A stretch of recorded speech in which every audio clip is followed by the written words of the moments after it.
हे काय phase neutral आहे. कुठून आलेले? इंडोर. हे फेज न्यूट्रल इंडोर मधून आलेले. सगळ्यात महत्वाचं म्हणजे पहिला फेज न्यूट्रल कुठं लागणार? हे जे दोन कनेक्टर दिलेले आहेत का, बरोबर का. आता ह्याच्यामध्ये बघा, लक्ष द्या, इथं एल लिहिलेलं आहे. ठीक आहे, एल लिहिलेला म्हणजे एल म्हणजे काय? हा, म्हणजे लाईन. ठीक आहे, म्हणजे फेज वायर झाली, रनिंग वायर झाली. ठीक आहे, आणि इथं लिहिलेलं आहे एन. ठीक आहे, म्हणजे कुठले झाले? न्यूट्रल झाले, कॉमन झाले. ठीक आहे, किंवा इथं एल आणि एन नसेल लिहिलेलं, काय असणार आहे लिहिलेलं? पी आणि एन लिहिलेलं असणार. ठीक आहे, जिथं पी लिहिलेलं असेल तिथं कुठली जाणार वायर? फेज वायर जाणार. ठीक आहे, आता इथं बघा, हे फेज आणि न्यूट्रल इन झालेलं आहे. ठीक आहे, आता हे काय? न्यूट्रल आहे. ठीक आहे, आता हे पण न्यूट्रलचाच पॉईंट दिलेलं आहे बरं का त्याने. हे न्यूट्रल इथं दिलेलं आहे आणि इथून न्यूट्रल काय केलेलं आहे? कॉम्प्रेसरसाठी आणि फॅन मोटरसाठी घेतलेलं आहे. तर हे तर काय करू आपण, न्यूट्रल हे देऊया. हे फक्त कनेक्टर आहे बरं का, हा कुठला पार्ट नाही. बरोबर आहे. इथं बघा, एक लग लावलेला आहे इथं. ठीक आहे, आणि त्याच्यात 4 लग्स दिलेले आहेत. म्हणजे काय, तिथून 4 न्यूट्रल आपण बाहेर काढू शकतो. ठीक आहे, आता हे न्यूट्रल इथं दिलेले. सगळ्यात महत्वाचं म्हणजे आता हे कॅपॅसिटर आहे, जे ह्याचं रनिंग कॅपॅसिटर 45 असेल, 50 असेल का 55 असेल, तेच रनिंग कॅपॅसिटर आपल्याला काय करायचं आहे? वापरायचं आहे. आता आपल्याला काय करायचं आहे बघा, हे फेजची वायर आहे बरोबर का. कशाची? फेजची. आणि न्यूट्रलची वायर आपण एक कनेक्टर मध्ये लावलेले. आता हे जे फेजची वायर आहे, आता ह्याच्यामध्ये बघा, हे कॅपॅसिटर मध्ये किती पॉईंटचा कॅपॅसिटर? हा 2 पॉईंट्स आहे बरोबर का. हे जे 2 पॉईंट आहेत, हे 4 पॉईंट जरी असले, पण हे जे 2 पॉईंट आहेत, 2 पॉईंट कसे आहेत? एकच आहेत. आणि इकडचे 2 पॉईंट कसे आहेत? एकच आहेत. म्हणजे किती पॉईंटचा कॅपॅसिटर? 2 पॉईंटचा आहे. आता सगळ्यात महत्वाचं म्हणजे फेज मला ह्याच्यामध्ये द्यायचे. आता कुठल्या पॉईंटला देणार? ह्या लेफ्ट साईडला का राईट साईडला? कुठेही द्या बरोबर का, कुठूनही घ्या, कुठूनही घ्या, चालेल.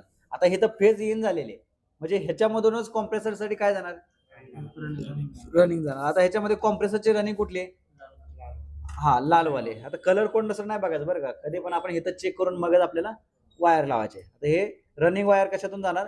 जिथं फेज इन झालेले आहे त्याच्यामध्ये कॉम्प्रेसरची रनिंग वायर लागली जाणार. ठीक आहे, आता मला कॉम्प्रेसरसाठी स्टार्टिंग द्यायची. स्टार्टिंगचे वायर कुठले असणार आहे याच्यामध्ये? याच्यानुसार इथं लिहिलेलं आहे बरोबर का. तर कुठले? व्हाईट कलर आहे. ठीक आहे, आता स्टार्टिंगची वायर कुठून देणार आपण? हा, जे दुसरा पॉईंट राहिलेला आहे त्याच्यातून देणार आपण. हे गेले आता कॉम्प्रेसरसाठी स्टार्टिंग वायर. ठीक आहे, आता राहिले कशाचे बघा, राहिले काय? न्यूट्रल. ठीक आहे, हा, न्यूट्रल डायरेक्ट आपण काय करणार? आता ह्याच्यामधून हे वायर काय आहे? जिथं न्यूट्रल इन झालेलं आहे, एक कनेक्टर आहे. त्या कनेक्टर मधून आपण काय घेऊ शकताय? न्यूट्रल घेऊ शकताय. आता त्याच्यामध्ये नंतर हे बघा, हे काय आहे? फॅन मोटरचे फेज आणि न्यूट्रल आहे बरोबर का. आता ह्याच्यामध्ये बघा, फॅन मोटरसाठी 2च वायरी दिलेले आहेत आणि 2 वायरी इथं कॅपॅसिटर साठी दिलेले आहेत. 4 वायरीवाला फॅन मोटर आहे. ठीक आहे, 2 हे कॅपॅसिटरचे असणार आहेत, 2 कसे असणार आहेत? फेज आणि न्यूट्रल. ठीक आहे, आता ह्याच्यामध्ये मला फेज आणि न्यूट्रल द्यायचे. आता न्यूट्रल कुठून घेणार मी? हा, जिथं न्यूट्रलचा पॉईंट आहे, कनेक्टर आहे, तिथून आपण न्यूट्रल घेतली फॅन मोटरसाठी. ठीक आहे, आता राहिला कुठला पॉईंट? फेजचा. आता फेजचा पॉईंट मला सांगा कुठून घेऊ शकतो आपण? कुठून घेऊ शकतो? हा, आता जिथं कॅपॅसिटर मध्ये फेज इन झालेले तिथूनही घेऊ शकताय. नसल हे कॅपॅसिटर जिथं आपल्याला आउटडोअरचं कनेक्शन आहे, जिथं हे जंक्शन बॉक्स दिलेला आहे, बॉक्स दिलेला आहे, कनेक्टर वायरी लावले, तिथून सुद्धा आपण काय घेऊ शकताय?